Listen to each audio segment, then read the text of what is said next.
Hey, how's it going, YouTube? How y'all doing today? Got a good bit of pyrethrin dust on the back of these animals. Yesterday I was taking a look at them. These animals had flies all over them. All over their side, all over their back, all over their legs. This one in particular right here. And so I got them pretty well covered with the pyrethrin dust. I figured I may deworm this guy again. But I'll have to see. That ivermectin that gets put on these animals' backs, that stuff is really good at keeping the flies off of these cattle. And so I'm gonna take a good look at them. I dewormed them. I feel like I dewormed them. Okay, but I should have dewormed them. This is one thing that I realized, is that I should have dewormed these animals with a lick block. I dewormed them with cattle cubes, and the thing about the cattle cubes is that the bigger cattle can eat it faster. And so the bigger cattle will eat the cattle cubes, but the smaller ones, they'll chew on them real slow, or they'll just flat out reject them. And so next time that I deworm these animals through feed, I'm going to deworm them with a mineral block instead of with cubes. But yep, I learned that. So that was yep, it is what it is. This guy looking real. This buddy right here, but he looking good. Starting in about 10 days, I got they're working on my drive. There's a guy working on the driveway right now. So there's a big old skid steer going back and forth. But starting in about 10 days, I will be getting extra hours at work. And so yep, I'll be working probably close to about 80 hours next week.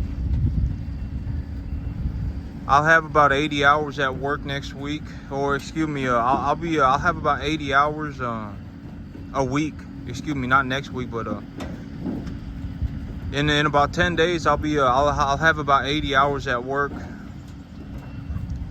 And so that means that I have about 30 to 40 hours left for me to work on my farm. And the great thing about the 80 hours is that I'll only be working 6 days a week now, instead of going to work 7 days a week. And so I'll be working more hours, but I'll be working one less day. And so well, I was putting this whole plan together, this whole idea together for what I'm looking to do. And me buying more land. Okay, so here the reason that I'm looking to buy more land is so that I can well, I need more land if I want to raise more cattle. I need more grass I need grass before I can raise cattle. And the big reason for me raising cattle is because if I raise cattle, I can make money on a piece of land in the 6 months where I don't have so I can only really harvest hay. In terms of baling hay, I can really only harvest it about 6 times, or excuse me, about 6 months out of the year. Because of the other half of the year, it's just too cold, or it's too wet, or something's going on, and I won't be able to bale dry hay. And so in the 6 months out of the year that I am able to bale dry hay, I can make money on it. But in the 6 months where the weather conditions are just, I guess it could be too cold, it could be too wet, something's going on, and I won't be able to bale the hay.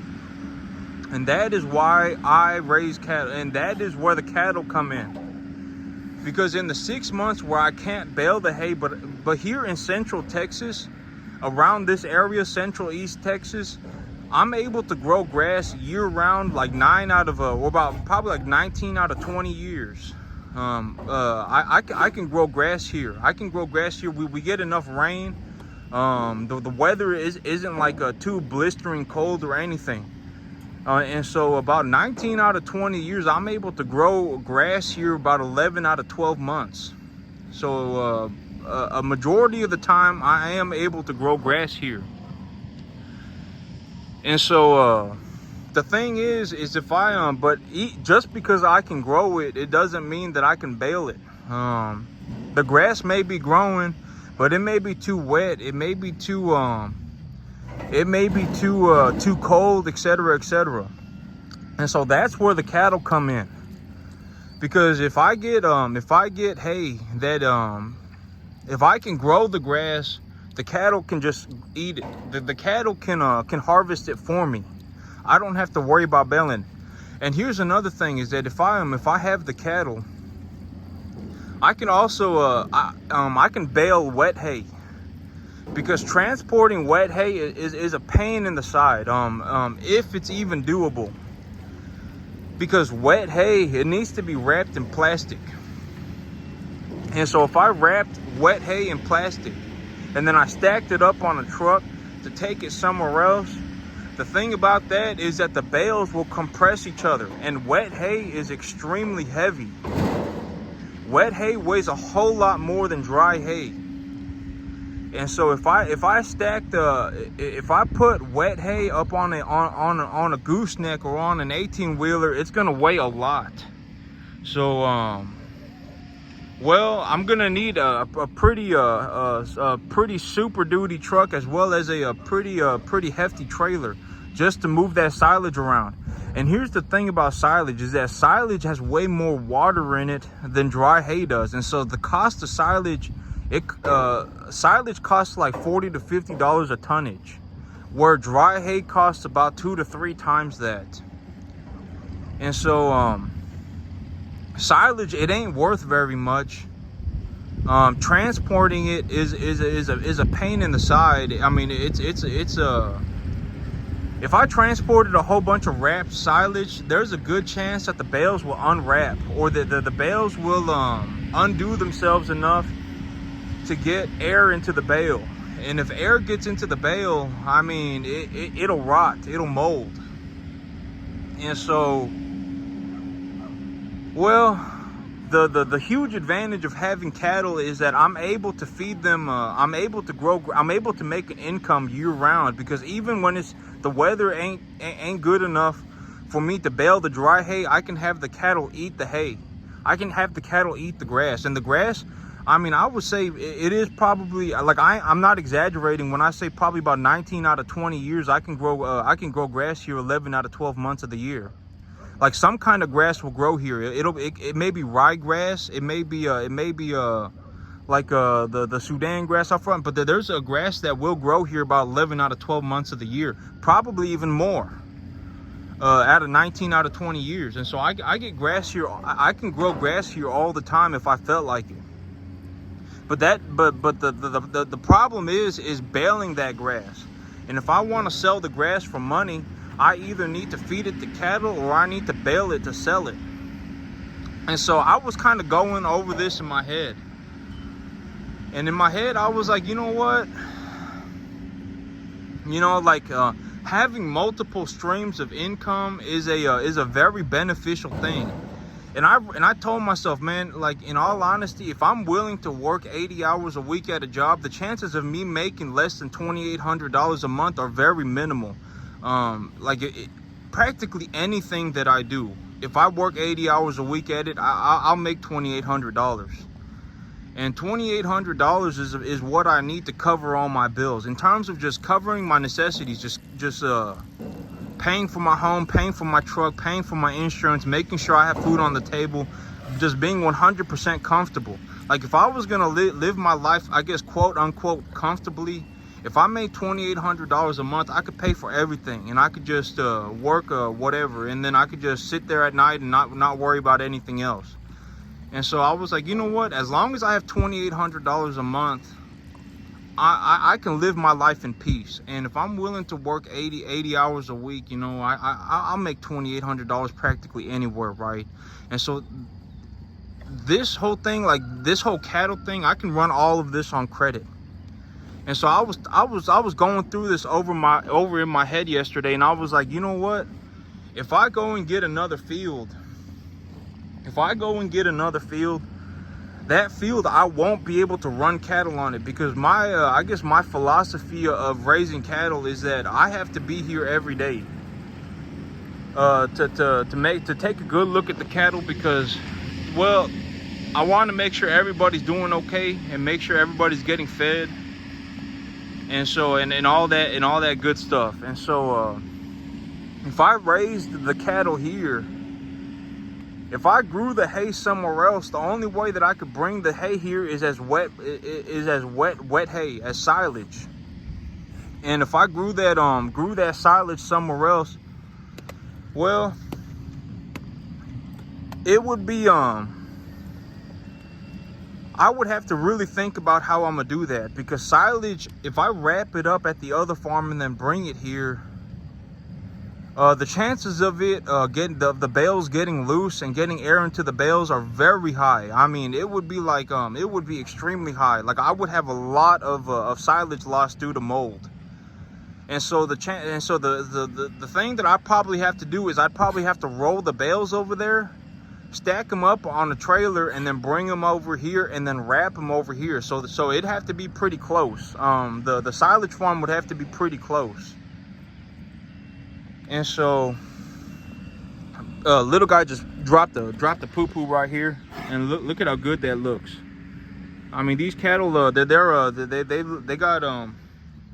they're on, so they're well, his poo-poo right there, his manure right there, that's some good looking manure.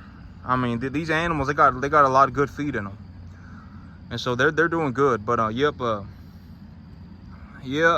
well, and here's the thing is that if I have a farm that I grow hay on, that I use to grow hay year round to make money on, if I don't wrap the silage 6 months out of the year, I'll be sitting on my hands 6 months out of the year for that farm. Because if my plan is to only bale dry hay, and look at this guy, he looks good.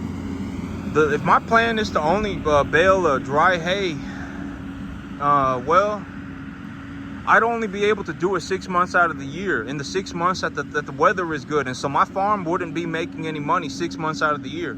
And so 6 months out of the year, I need to anticipate, I need to plan for to plan for baling hay, or to plan for baling wet hay, silage. And the good thing about that, the good thing about that is that if I bale wet hay, silage on something like 30 or 40 acres, I could actually bale enough wet hay in the 6 months of off season, like in the 6 months where I'm unable to bale dry hay. I can bale enough wet hay to feed 40 to 50 cattle for a whole year in those 6 months on those 30 acres. And so I could run cattle year round, as well as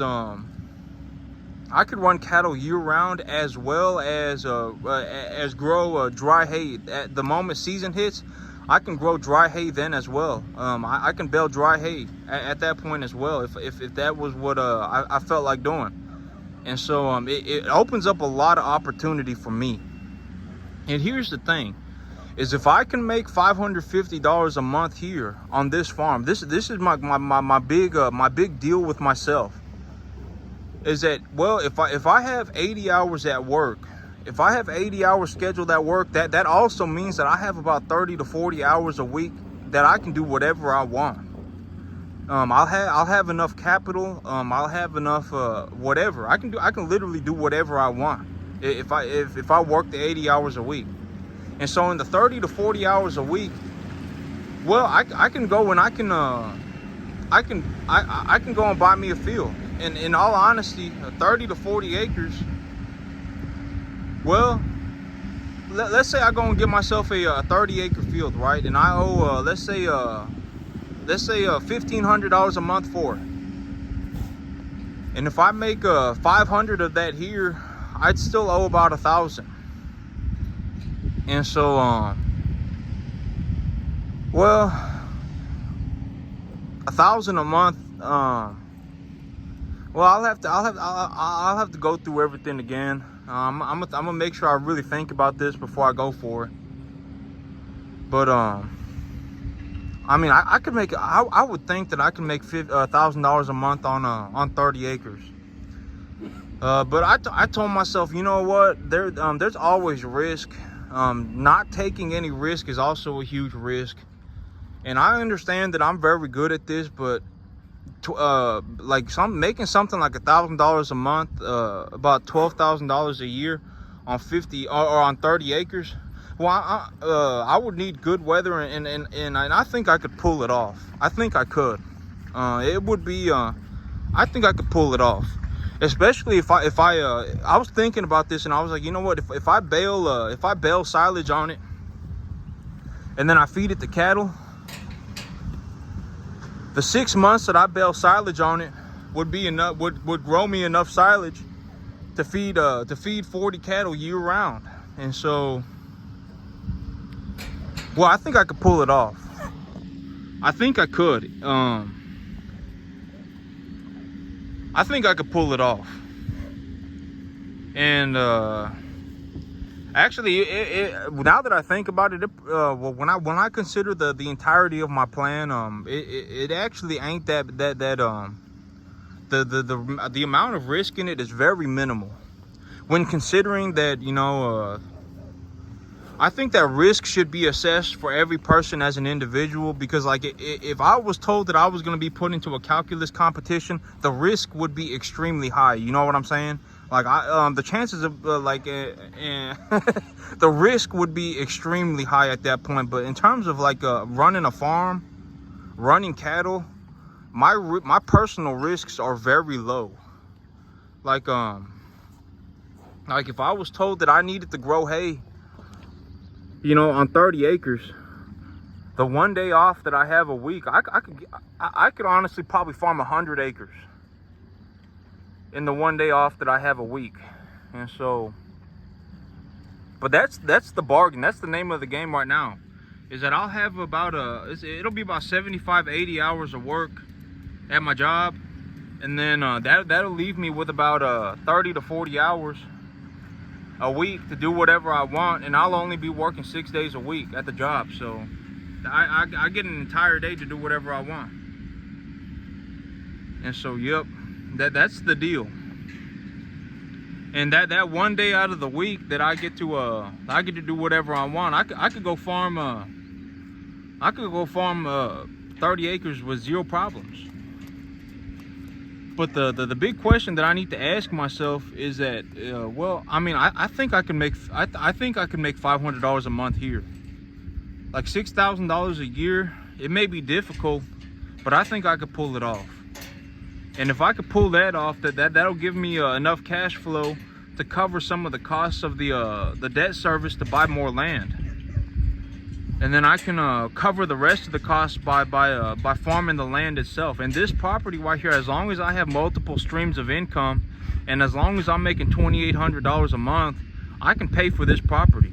You know, ultimately, I can pay for this property. I can pay for my truck. I can pay for gas. I can pay for insurance. I can pay for food.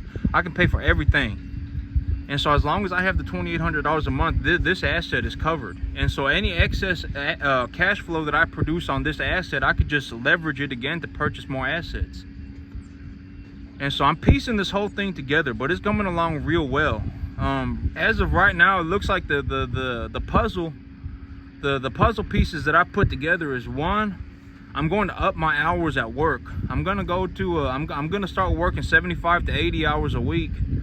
But I'm going to reduce the amount of days that I'm working by 1 day. So I'll only work 6 days a week instead of 7. And if I work 75 to 80 hours a week at my job, that'll give me enough capital to do whatever I want. And having the 1 day open a week will also mean that I get about 30 to 40 hours a week to do whatever I want. And in those 30 to 40 hours, I can farm even 50 or maybe even 100 acres, in all honesty, with zero problem. And so, yep, I could pull it off. In all honesty, I mean, if I was told that I had,